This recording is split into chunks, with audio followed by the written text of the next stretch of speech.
Reilly Sullivan is a reporter here at skynews.com.au and he's always across the latest headlines from the royal family. Reilly, great to see you. Great to be here. Prince Harry and Meghan Markle have released their annual impact report for Archewell and revealed a surprising donation to a charity founded by Ashley Biden. What was the donation for and how much did the Sussexes donate to the president's daughter's organisation? Yeah, well, this was big news from the Biden camp.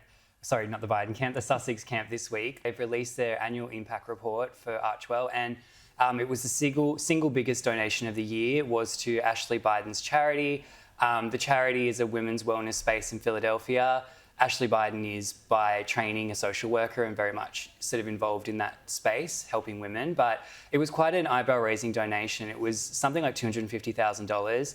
As I said, the biggest donation that they handed out all year to the Biden family. And I guess it's interesting because, you know, we know that throughout this past year, discussions about Harry's visa, about his eligibility to live in the US, of course, the Biden administration has protected Harry. They've, you know, on privacy grounds, but certainly there's been no efforts from the Biden administration to look into it. So I'm not saying that the two are necessarily linked. You know, I'm sure Ashley's charity, you know, has its own merit, but it's certainly an interesting sort of timing and interesting that the biggest money they handed out all year was to the Bidens. Absolutely. Princess Catherine helped welcome the Emir of Qatar and his wife to the UK this week, but skipped the state banquet at Buckingham Palace.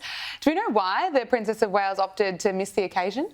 Yeah, you know, this is unfortunate. I think, you know, this is now a recurring theme where Kate is taking her time. She's not necessarily showing up at all the occasions you would expect. And this Qatari state banquet was a surprising sort of absence from her. You know, state banquets are really sort of one of the biggest kind of royal occasions of the year.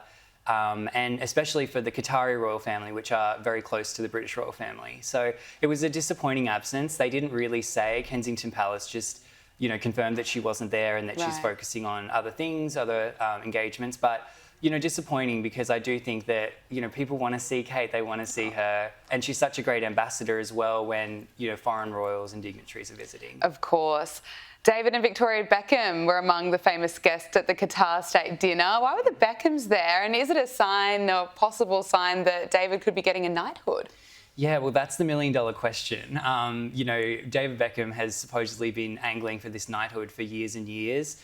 Reportedly, one of the reasons he's been denied in the past is possibly to do with how he's structured his businesses and paying taxes in the UK. Not suggesting that he's done anything untowards, but certainly, you know, as a business person, he does have a lot of sort of offshore, I guess, financial dealings, and sometimes that can be a bit of a red flag for the Honours Committee.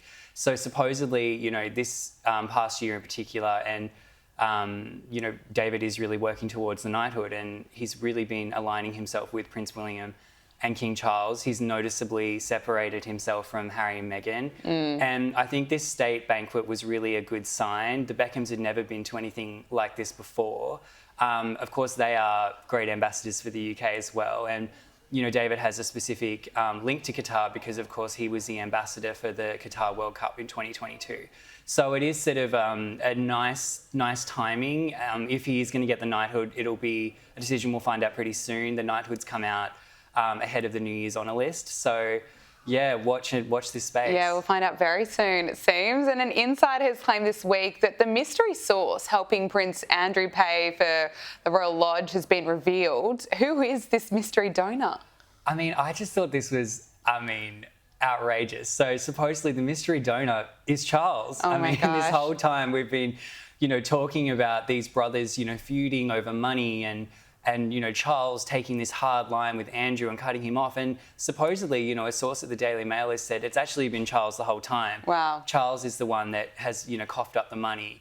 And I kind of thought about it. And at first I was a little bit incredulous, but then I thought, well, hang on, maybe this is Charles's way of keeping Andrew happy because, you know, the last thing that the monarchy and King Charles wants is for Andrew to be, God forbid, back out there in public or you know, trying to, you know, stir anything up. So I think that whether this is just him appeasing Andrew or just trying to look after his family, very surprising. Reilly Sullivan, thank you so much for joining us. Thank you.